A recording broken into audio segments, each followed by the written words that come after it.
Bonsoir à tous, bonsoir, bienvenue sur le plateau de Rétrofoot pour parler d'un autre ancien joueur qui a fait les beaux jours de son club et également de l'équipe nationale. Il s'agit ce soir, en l'occurrence, de Mustapha Seridi, le célèbre milieu de terrain de l'Espérance de Guelma, l'escadron noir comme on le surnommait à l'époque. Et on va bien sûr revenir sur le parcours de Mustapha Seridi et également tout ce qu'il a apporté au football national avec notre consultant Mustapha Hadden. Bonsoir. Bonsoir Antoine. Bonsoir amis téléspectateurs. Alors Mustapha Hadden, Mustapha Seridi, c'est un nom prestigieux dans le football national. C'est un joueur qui a marqué son époque, tout comme les autres, comme Hassan Lalmas, comme Mokhtar Kalem, comme Freha, comme Hedfi, comme Tahar Ben Farhat, etc. On peut les citer tous. Il y en a, on va dire, pas mal, et on espère qu'on n'en oubliera aucun, puisque l'émission leur sera consacrée à tous. Mustapha Seridi, c'était quelqu'un de véritablement apprécié par les puristes du football. Oui, Mustapha Seridi a fait incontestablement partie de la des meilleurs, une des meilleures cuvées des footballeurs algériens. Il a inscrit son nom en lettres d'or, j'allais dire, au niveau de son club de toujours, l'Escadron Noir de Guelma, comme vous l'avez cité, et également au sein de l'équipe nationale, et même une parenthèse au sein de l'équipe nationale de la police. Il a fait quelques passages, mais Mustapha Seridi, pour ceux qui ne le connaissent pas, on va rappeler quand même qu'il a débuté à 17 ans dans un club qui s'appelait, c'est le club du petit village d'Héliopolis, un petit village situé non loin de Guelma. Et Mustapha Seridi ensuite, bien sûr, a intégré, comme pas mal de grands noms du football national, a intégré l'ES Guelma. Dans les années 60, c'était l'un des meilleurs clubs, l'une des meilleures équipes du football national. Vous vous souvenez sans doute des belles empoignades qu'il y avait entre l'ES Guelma et le CR Belouizdad au stade du 20 août. On assistait à véritablement des spectacles inoubliables. Il y avait d'un côté les Lalmas, Kalem, et de l'autre côté il y avait bien sûr Seridi, il y avait aussi Hachouf. Et Seridi avait trois frères qui jouaient à l'ES Guelma. Bien sûr, Mustapha Seridi, c'était le plus, on va dire, le plus connu, le plus doué, parce qu'il avait bien sûr été un joueur de marque en équipe nationale notamment. Et pour débuter cette émission et pour vous présenter Mustapha Seridi, notre collègue Abdelmajid Benkassi est allé à la rencontre de Mustapha Seridi à Guelma. C'était juste avant la pandémie du coronavirus. Et il avait suivi un peu ce joueur emblématique et il nous a réalisé ce reportage.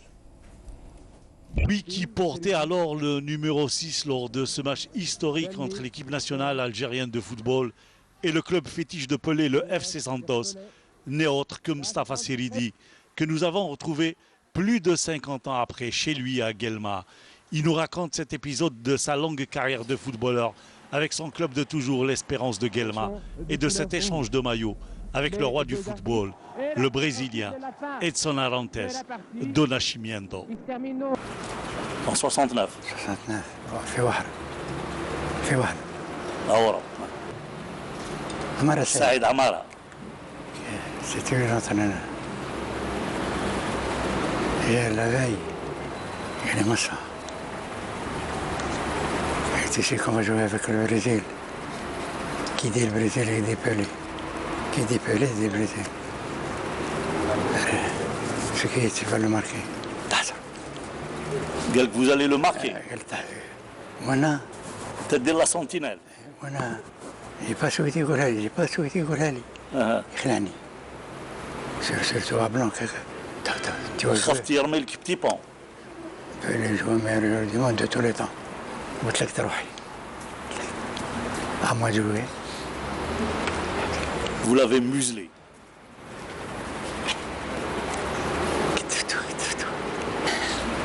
عطاني ليسونسيال المايو كيما يكمل كان بيتضح كان سير الضربة السفلى قلت له هنا قدامك جاي بتضحك باش كيسمع الشعب يضحك شوية قلت له هنا قدامك ناحية عطاني المايو. Je voudrais bien que vous apportiez un petit peu votre pierre à l'édifice. On est en train de revenir un petit peu sur la carrière de ce grand footballeur qui est M. Moustapha Seydi. Parlez-nous un petit peu de ce que vous connaissez de lui. Déjà parler de Seydi Moustapha connu ici dans la wilaya de Guelma, c'est un honneur pour nous. Tiwa vraiment il a donné beaucoup pour le football algérien. Et surtout qui a été élu meilleur sportif en 1967, juste après l'indépendance, 5 ans après l'indépendance. Donc c'était un symbole, c'était vraiment une légende du football national. Moustapha Seydi, nous sommes très heureux de l'accueillir avec nous aujourd'hui pour lui rendre hommage. Une figure très connue avant l'indépendance et après l'indépendance.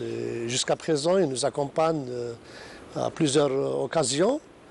C'est l'icône de la ville. C'est le symbole de Guelma, M. Seydi. C'est un symbole. Moustapha Seydi a vu le jour le 18 avril 1941 à Guelma. Et c'est à l'AS Héliopolis, une petite localité à proximité, que Tiwa, ou le Petit Copa, comme on l'appelait aussi, a commencé sa carrière de footballeur. Il avait à peine 17 ans, avant de rejoindre le club phare de Guelma, l'Espérance, où il fera la presque totalité de sa carrière, avant de terminer à l'USM Blida. Seydi jouera régulièrement en équipe nationale de 1963 à 1971.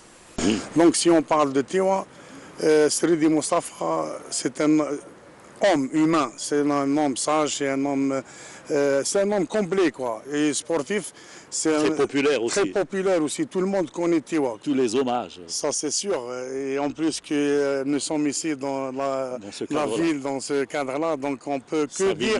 Sa ville natale, on peut que dire la vérité, parce que Tiwa c'est un homme, c'est un joueur plutôt de qualité. Moi je me souviens... Fair play. Fair play. Peut-être qu'il n'a jamais eu de carton jaune dans sa carrière. Lui, Salih, le joueur de Steph. Tiwa raccroche au début des années 70 et organise un jubilé des années après. Donc c'était un certain 8 mai 2005.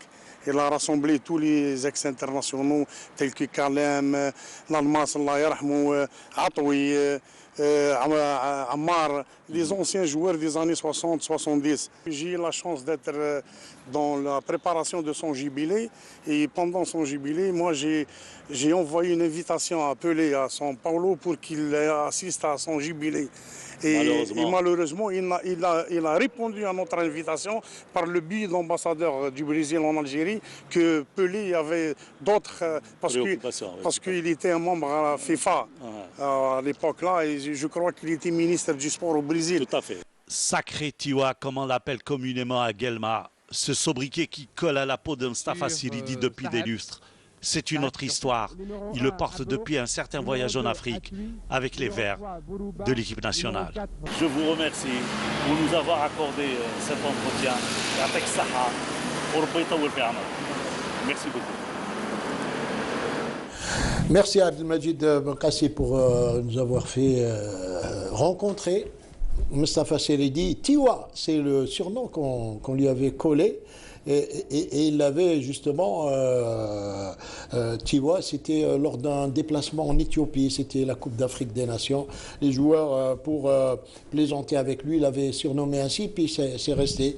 Tiwa, Moustapha Seydi, vous avez vu, c'est l'icône de la ville, comme l'ont dit tous ceux qui ont participé à ce reportage, non seulement par ses qualités footballistiques, mais également ce qui marquait surtout les joueurs à cette époque, dans les années 60-70, c'était aussi leur modestie. Ils n'étaient pas vraiment expansifs, ils n'étaient pas... on les voyait très humbles. Tout à fait, Erdogan, ils étaient plutôt expansifs sur le terrain, dans la mesure où ils développaient toutes leurs vertus techniques, mais dans la vie de tous les jours, ça a été globalement des gens très humbles, très sociables.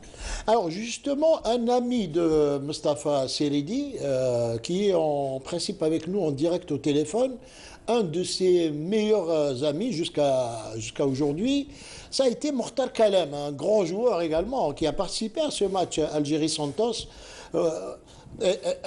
Et Mokhtar Kalem est avec nous d'ailleurs. Bonsoir Mokhtar. Alors Mokhtar Kalem, aujourd'hui on rend un hommage à Mustapha Seridi, c'est un de vos amis les plus proches. Et donc, qu'est-ce que vous pouvez nous dire sur ce joueur et sur cet homme qui est Mustapha Seridi? Tout d'abord, je vous remercie d'abord d'y avoir pensé à Mustapha Seridi.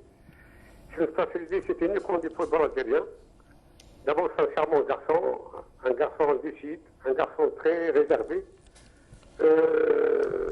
Nous étions dans une époque où il y avait le respect mutuel, un respect alors de grandes familles. Nous étions des jeunes joueurs, mais nous étions quand même d'abord la sobriété, le respect vis-à-vis des joueurs, vis-à-vis même des supporters. Chacun est chez lui, c'est un garçon maintenant qui est fatigué, et nous sommes tous fatigués. Vous avez eu l'occasion de jouer avec lui. Quelles étaient ses qualités sur le terrain, ses qualités techniques surtout, Mokhtar Kalem? C'est un garçon qui joue le football et qui est malin. Il est chez lui.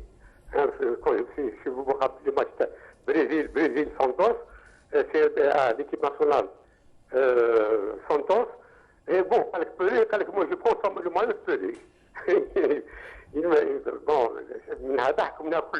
et quelque part, il est coulé au dos, et rien le match grave.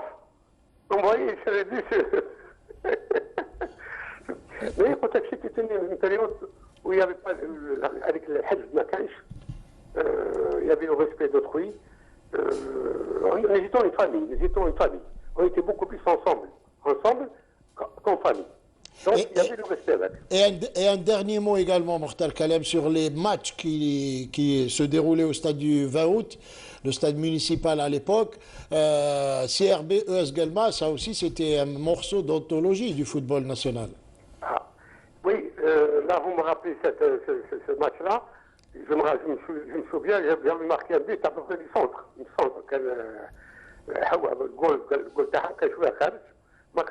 كي خرجنا كنت terminé le match كنت نسمع الجول هذا تاعكم ولا تاع واحد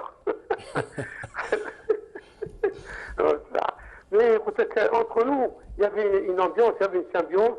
C'était une même famille. Quand on se rencontrait l'équipe nationale, nous étions vraiment des frères. Il y avait une fraternité. Un dernier mot, peut-être une dernière histoire, une dernière anecdote que vous avez vécue avec Seridi, peut-être, même en dehors du terrain. Il y avait tellement d'anecdotes que je ne me souviens même pas lesquelles. Parce que c'est un dark ou c'est un dark. Oui, oui.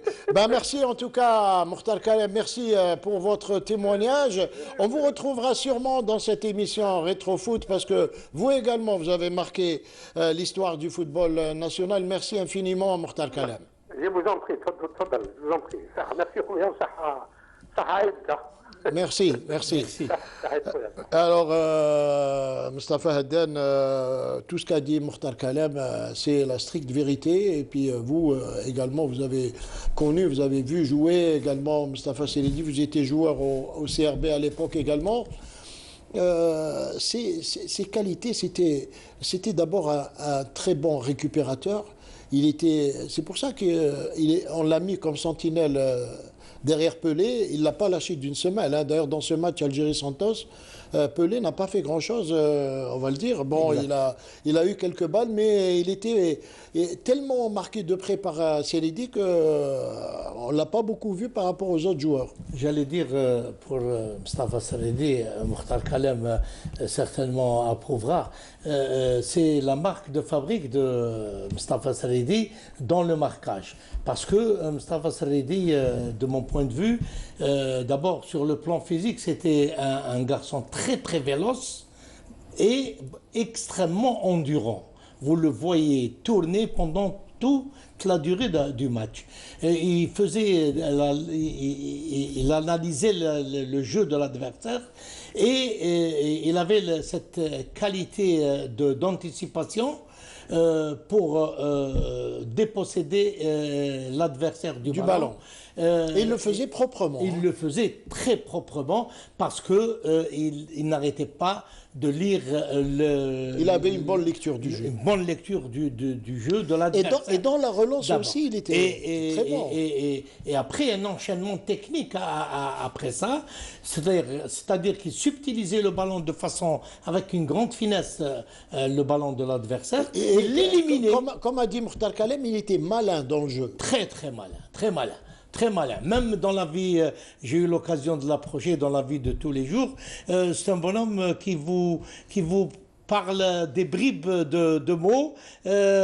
Vous comprenez, c'est bon. Vous comprenez pas, c'est tant pis pour vous. Et puis on a tellement parlé de ce match Algérie-Santos parce que ça a été vraiment un match où il a vraiment, ça a été le tournant de sa carrière. On l'a beaucoup vu dans ce match. On va revivre quelques images justement de ce match qui a opposé l'Algérie à Santos à Oran, au stade Ahmed Zabana, avec ces images et ce commentaire de Abdelkader Hammani, Allah yarhamou. Atui, numéro 3 Bourouba, numéro 4 Khiyari, numéro 5 Hetfi, numéro 6 Seridi, numéro 7 Berouji. Maintenant, qui donne sur Maria. Maria aux prises avec Bourouba, avec Sahab. Seridi qui récupère la balle. Hésite. Et se décide à relancer. Hetfi qui a dégagé. Bourouba. Sur Achour. Sur Sahab. Seridi de la tête. Intervention de Obeidan. Seridi.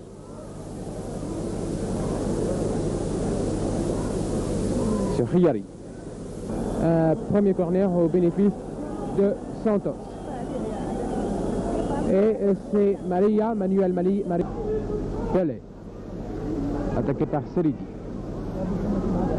Toujours Pelé. Negreros. Sur Rildo, intervention de Atui. Qui donne sur Selmi. Selmi. Il dribble Pelé.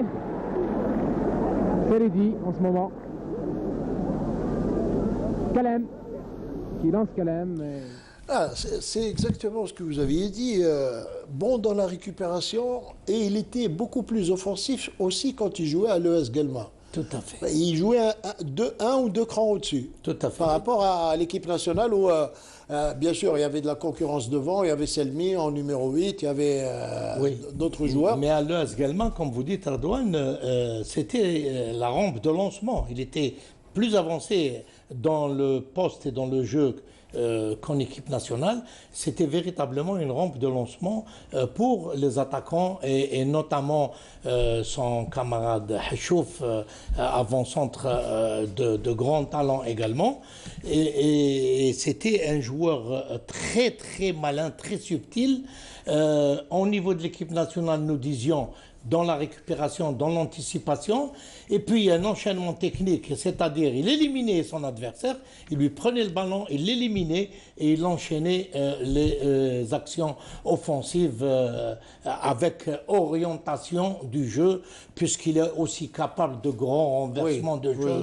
Il récupère d'un côté, il balance les longues transversales, mais également des balles de comment on appelle de dernière passe. passe. Il vous donne des fois la balle au pied. Hein, la balle, c'est véritablement un orfèvre en la matière.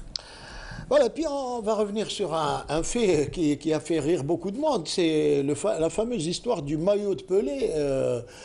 Et finalement, quand on regarde bien l'image, c'est Pelé qui est allé lui donner le maillot avant que Seydi lui demande, parce que il l'avait tellement marqué pendant le match que Pelé lui a dit « Allez, tiens, le maillot, tu le mérites ». Et c'est exactement ça. Et on va, juste après avoir vu les images, vous dire ce qu'est devenu ce maillot de Pelé qui a été donné à Seydi. On revoit les images. Tahar. Non, avec Benalla, pardon. Edo. Et l'arbitre siffle la fin de la partie. Ils terminent sur le score de 1 but partout. Le premier but a été marqué par les Brésiliens à la 43e minute de jeu par Tonino, l'avant-centre, le numéro 9. Et le but d'égalisation a été... Ah, vous êtes d'accord avec moi? C'est Pelé qui a le premier enlevé le maillot. Oui, mais je voulais insister surtout sur la promptitude de Mostafa Seydi.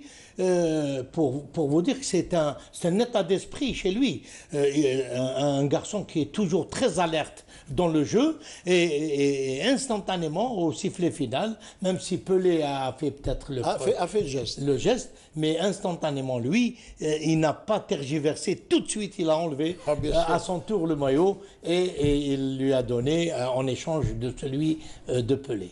Alors justement, est-ce que vous savez où est passé ce maillot de Seydi que Pelé lui a offert? Chez Seydi, certainement. Eh ben non.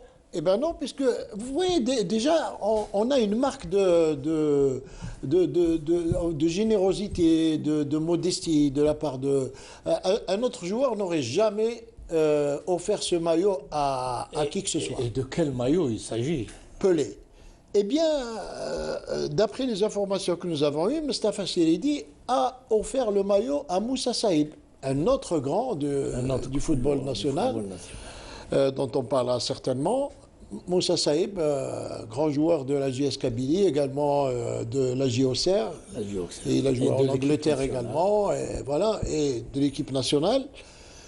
Eh bien, il lui a offert ce maillot, d'après les informations qu'on a pu avoir, lors d'un jubilé, le jubilé de Mostafa Seydi. On revoit d'ailleurs les images de ce jubilé qui a été organisé en 2005, si mes souvenirs sont bons, et c'était un 8 mai. Pourquoi Mostafa Seydi a choisi cette date? Il a dit le 8 mai 45, c'est une date hautement symbolique pour l'Algérie, la révolution algérienne, et également il leur a dit, je porte le numéro 8 pour apporter cette note d'humour qu'il a toujours dans son langage. Tout à fait. Donc, bien sûr, on lui a organisé ce jubilé et beaucoup de grands noms du football national y ont assisté et pour lui rendre un hommage. Et on va dire que c'est tout à fait mérité pour un joueur comme ça. Tout à fait. On ne cessera jamais de le répéter. C'est des joueurs véritablement tout à fait extraordinaires. Et nous le disions à chaque fois, pour les avoir aussi côtoyés, aussi grands sur le terrain et humbles dans la vie de tous les jours. Et juste avant de finir, parce qu'on arrive à la fin, il faut rappeler que il avait un autre surnom, on l'avait surnommé Petit Copa quand il avait commencé à jouer. Oui, parce qu'il était bon dribbleur, semble-t-il, quand il était plus jeune. Il a débuté avant-centre. Et il a commencé à jouer au poste d'avant-centre. Donc Moussa Saïb aura hérité d'un maillot prestigieux. Et il le mérite. Et cela aussi démontre encore une fois la noblesse, le type. C'est en quelque sorte une façon pour Seydi de passer le flambeau à la nouvelle génération. C'est un geste de grande noblesse. C'est un geste qui l'honore. Merci Mostafa Hadden. Merci Erdogan, merci à mes téléspectateurs. Merci à vous de nous avoir suivis, merci à celui qui a réalisé ce reportage qu'on a vu, Abdelmajid Bankassi, merci à toute l'équipe du studio de Canal Algérie. Et on se retrouve bien évidemment mercredi prochain pour une autre émission Rétro Foot. D'ici là, portez-vous bien et bien sûr respectez les mesures barrières pour vous protéger et protéger vos proches.